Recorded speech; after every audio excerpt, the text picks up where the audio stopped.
नमस्कार, मैं हूं वैभव नाथ शर्मा और आप देख रहे हैं मेरा YouTube चैनल वैभवन। मित्रों, बहुत सारे दर्शकों का ये प्रश्न होता है कि आप जब भी कोई उपाय बताते हैं, मंत्र जाप इत्यादि बताते हैं, तो मंत्र जाप करते समय क्या क्या सावधानियां रखनी चाहिए। आज मैं आपको बताने जा रहा हूं कि अगर आप इस तरीके की कोई भी साधना करते हैं तो कौन सी 5 बातें आपको बहुत विशेष रूप से ध्यान रखनी चाहिए जो आपकी साधना को सफल बनाने में काफ़ी हद तक सहायक होती है। और अगर यही गलतियां आप अपनी साधना के क्रम में करते हैं तो आपको आपकी साधना का पूरा लाभ नहीं मिलेगा, ऐसी संभावना ज़्यादा होती है।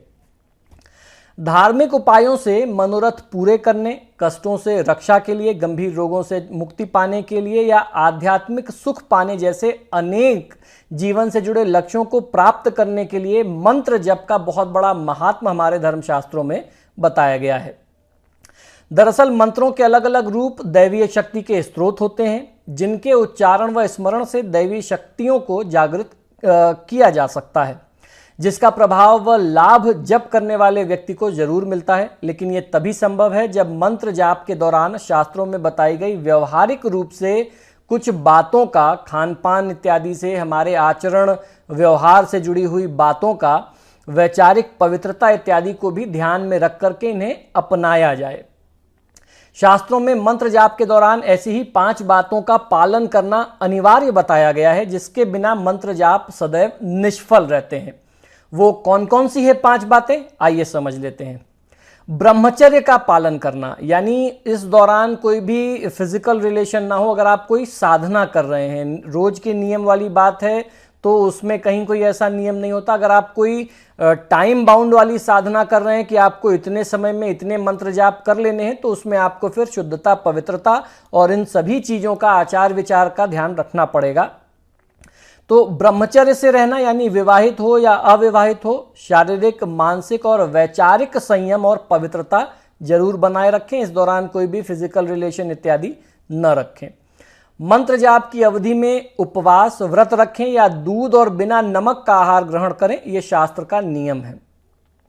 भू शयन करना, जमीन पर शयन करना या फिर तख्त या लकड़ी की शैया का प्रयोग करना सोने के लिए, लोहे इत्यादि के पलंग का वर्जित बताया गया है, उसको त्याग देना चाहिए।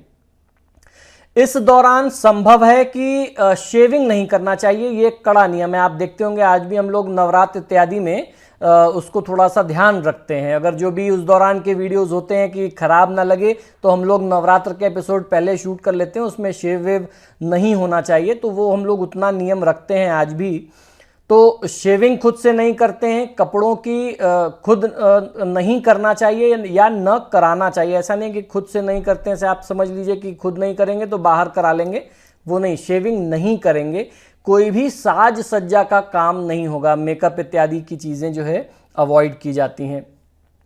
कपड़े इत्यादि अगर धोने हैं तो आपको खुद से धुलवाना होगा, धोबी इत्यादि को नहीं देते हैं। और चमड़े की चीज़ों का प्रयोग नहीं करेंगे, जूता, बेल्ट, पर्स इत्यादि। अब ये चीज़ें आज के समय में थोड़ा सा मुश्किल हैं, इसी कारण से लोगों को अपनी साधना जल्दी फलित नहीं होती। फिर लोग हमारे पास शिकायत लेके आते हैं कि हमने तो इतनी मेहनत की और साधना पूर्ण नहीं हुई। यही सारी कुछ व्यवहारिक कमियां हैं, कुछ गलतियां हैं या जानकारी का अभाव कह लीजिए, जिसके अभाव में आपकी साधना पूरी नहीं हो पाती है। अगर आप इन चीज़ों का ध्यान रख कर के साधना करेंगे तो ऐसा कोई कारण ही नहीं है कि देवी देवता आप पर कृपा न बरसाएं। तो मित्रों, आशा करता हूं कि ये छोटी, रोचक और ज्ञानवर्धक जानकारी आपको अवश्य पसंद आई होगी। आप सभी से आग्रह है कि आप जब भी मेरे वीडियोस देखते हैं तो इन्हें लाइक और शेयर ज़रूर किया करें।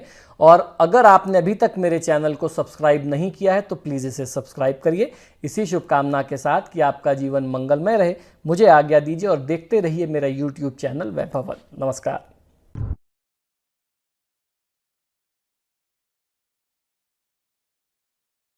जटिल समस्या हो या भाग्य बाधा हो, व्यापार, नौकरी, शादी की समस्या, करियर की चिंता हो या वैवाहिक जीवन में हो सुख का अभाव, पाइए अपनी समस्त ज्योतिषीय तथा वास्तु समस्याओं का सरल, चमत्कारी, प्रभावशाली समाधान। एक जाना माना और विश्वसनीय नाम, आचार्य पंडित श्री वैभव नाथ शर्मा जी।